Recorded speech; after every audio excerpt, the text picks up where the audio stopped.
You wake up in the morning, swing your legs over the side of the bed, and your feet feel like 2 blocks of ice.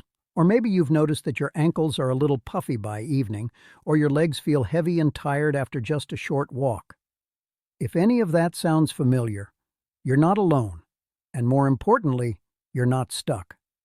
Today on Prime Health Lab, we're diving into one of the most overlooked health issues affecting men and women over 50, poor circulation. And we're going to look at it through the eyes of one of the most remarkable medical figures in the world, Dr. Shigeaki Hinohara, a Japanese physician who practiced medicine until the age of 105 and lived to be 105 years old. His insights on keeping the body strong, the blood flowing, and the heart healthy were decades ahead of their time. So if you're someone who wants to feel lighter, warmer, more energized, and more alive in your own body, stay right here because this one is for you. And if you haven't subscribed to Prime Health Lab yet, go ahead and hit that button now. We put out practical, science-backed wellness content every week designed specifically for people who want to age powerfully, not passively. The first thing you need to understand is what circulation actually is, and why it starts to slow down as we get older. Think of your circulatory system like a citywide delivery network. Your heart is the central warehouse. Your arteries are the major highways. Your veins are the return roads. And your blood is the fleet of delivery trucks carrying oxygen, nutrients, hormones, and everything your cells need to stay alive and working. When that network runs smoothly, every part of your body, your brain, your muscles, your organs, your skin, gets exactly what it needs, right on time. But here's what happens as we age. The highways start to narrow. The walls of your arteries, which are supposed to be flexible and smooth like a brand new garden hose, gradually become stiffer and sometimes thicker. Tiny deposits of cholesterol and calcium begin to collect along the inner walls, a process called atherosclerosis, and the once wide lanes of traffic start to feel more like back roads. Your heart has to work harder to push the same amount of blood through tighter, less flexible tubes. At the same time, the muscles in your legs, which actually play a huge role in helping pump blood back up toward your heart, begin to weaken if they're not regularly used. Every time you take a step, the muscles in your calves squeeze and push blood upward through your veins. When those muscles are weak or when you're sitting for long periods, that return flow slows down.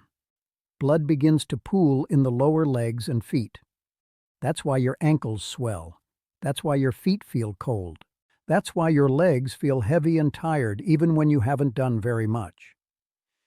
Now, Dr. Hinohara understood this deeply, not just from textbooks, but from decades of watching patients. And what he consistently observed was that the people who maintained strong circulation well into their 70s, 80s, and even beyond were not doing anything extreme.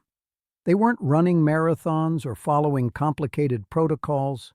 They were doing simple, consistent things every single day that kept their pipes open, their muscles engaged, and their hearts strong. He often said that the body rewards movement, not intensity. And that is the foundation of everything we're going to talk about today. The good news is that your circulatory system is remarkably responsive. Unlike some systems in the body that decline and don't recover easily, your blood vessels can become more flexible. Your circulation can genuinely improve. And the changes can begin within days, not months, when you start applying the right strategies. So now you understand what's happening inside the body and why circulation slows down. That's your foundation. Now let's talk about something that most people completely underestimate, the extraordinary power of what you eat and drink to either open up your blood vessels or quietly close them down over time. Dr. Hinohara was a firm believer that food is not just fuel, it is information. Every single thing you put into your body sends a message to your blood vessels, your heart, and your cells. And the good news is that some of the most powerful circulation-boosting foods in the world are not exotic, expensive, or hard to find. In fact, many of them are probably already in your kitchen. Let's start with something the Japanese have consumed for centuries, and something Dr. Hinohara himself credited as a cornerstone of cardiovascular health: green tea. Now you might have heard this before and dismissed it as just another health trend. But here's the interesting part. Green tea contains a compound called EGCG. And without getting too technical, what this compound does is help relax the inner lining of your blood vessels. Think of it this way. Your arteries have a very thin, delicate inner layer called the endothelium. When that layer is healthy and relaxed, your vessels stay wide open and blood flows freely. When it becomes inflamed or stiff, from poor diet, stress, or inactivity, your vessels tighten, blood pressure rises, and circulation suffers. Green tea actively supports that inner lining. 2 to 3 cups a day is all it takes. The second food group that Dr. Hinohara's approach consistently pointed toward is what researchers now call nitrate-rich vegetables. These include beetroot, spinach, arugula, and celery. Here's why they matter.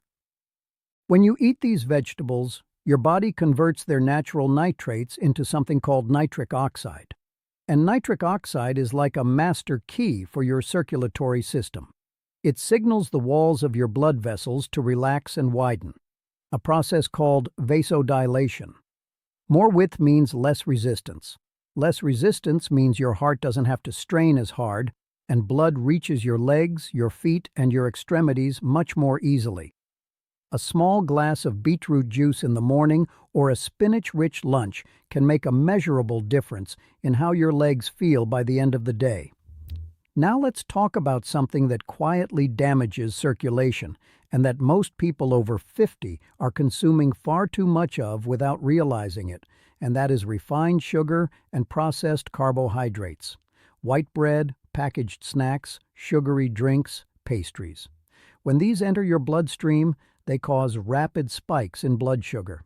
And repeated blood sugar spikes over months and years damage the inner walls of your arteries.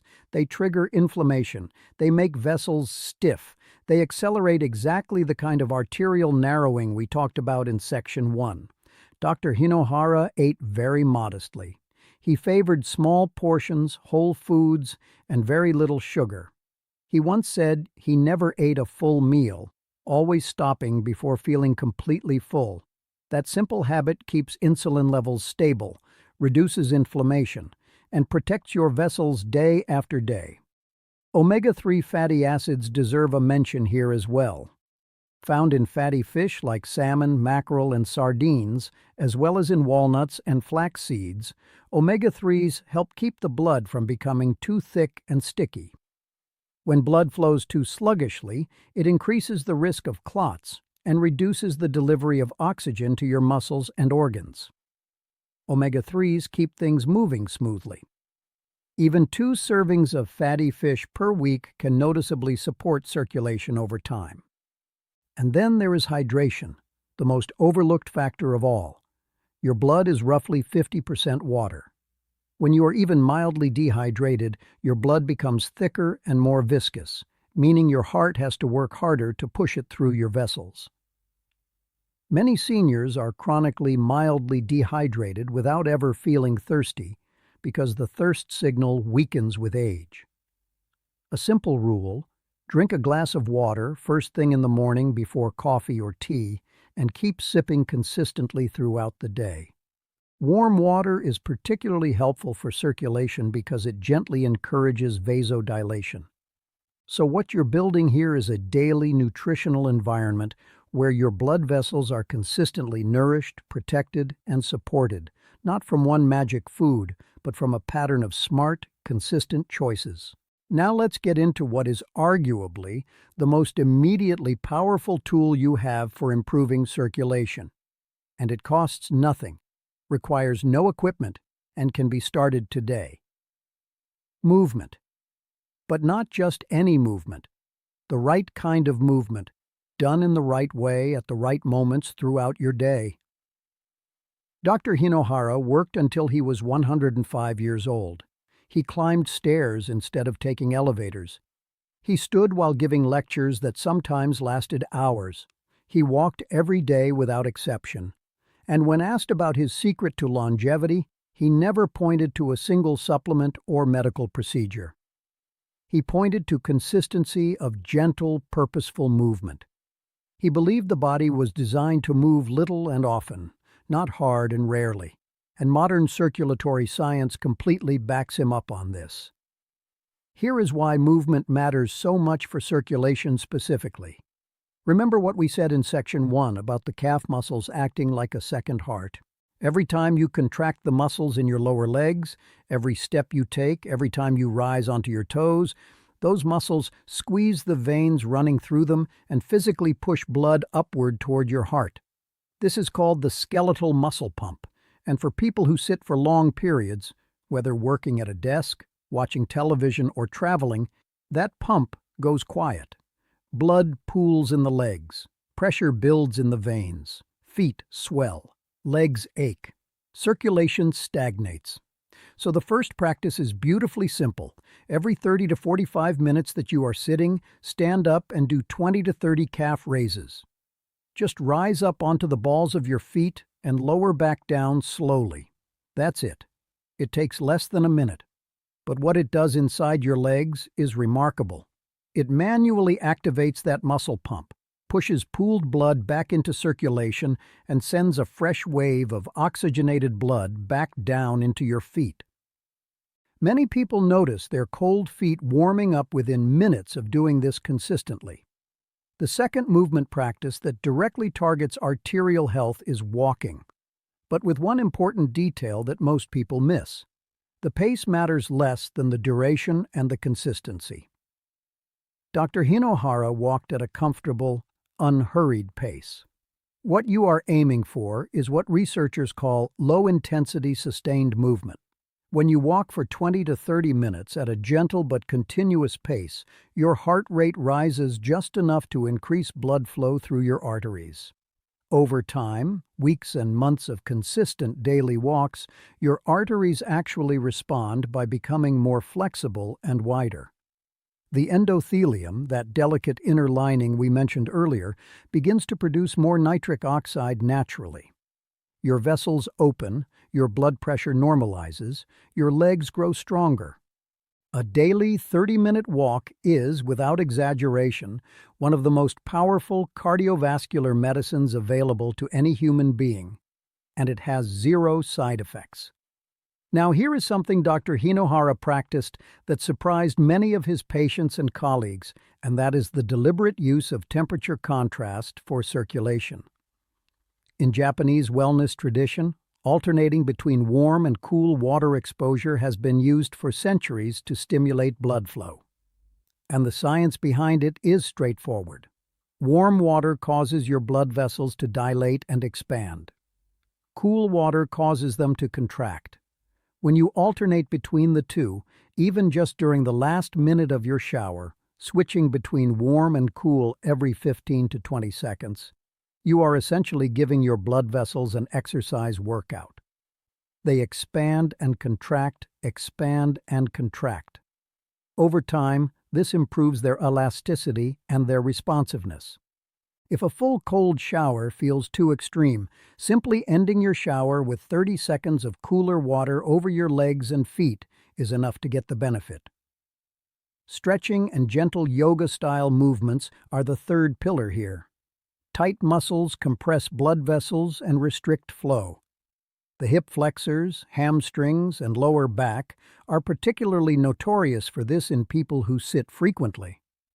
A simple 10-minute gentle stretching routine each morning, focusing on the legs, hips, and lower back, releases that compression and allows blood to flow more freely through the major vessels supplying your lower body. No gym required, no special flexibility needed. Just slow, gentle holds of 15 to 30 seconds, breathing deeply throughout.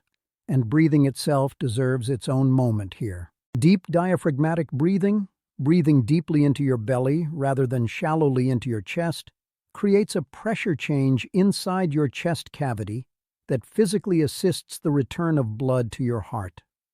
It also activates the parasympathetic nervous system, which relaxes blood vessel walls and lowers blood pressure.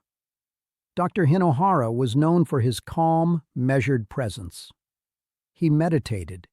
He practiced stillness. He understood that chronic stress is one of the most damaging forces on the circulatory system, because stress hormones like cortisol and adrenaline cause sustained vessel constriction. Even 5 minutes of slow, deep breathing twice a day can measurably reduce that constriction and support healthier blood flow throughout your entire body. So when you put it all together, the calf raises, the daily walks, the temperature contrast, the gentle stretching, and the intentional breathing, what you have is a complete, natural, daily circulation protocol. None of it is dramatic, all of it is doable, and every single element works directly on the same system, keeping your vessels open, your blood moving, your heart supported, and your legs and feet warm, strong, and alive. So here is the challenge I want to leave you with today. For the next 7 days, pick just one thing from this video. One food change, one movement habit, one breathing practice, and do it every single day without missing. Just one thing, consistently. Because that is how transformation actually works. Not in sweeping overnight changes, but in small, repeated actions that accumulate into something powerful over time. Your circulation can improve. Your legs can feel lighter. Your feet can feel warmer. Your heart can grow stronger. And it can start this week.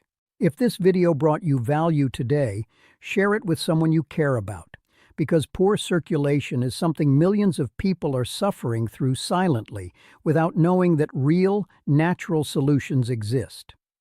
Leave a comment below telling us which tip you are going to start with. We read every single one. And if you haven't subscribed to Prime Health Lab yet, now is the perfect time. Every week we bring you practical, trustworthy wellness content designed to help you live stronger, sharper, and more fully at every age. We'll see you in the next one. Take care of yourself. You've earned it.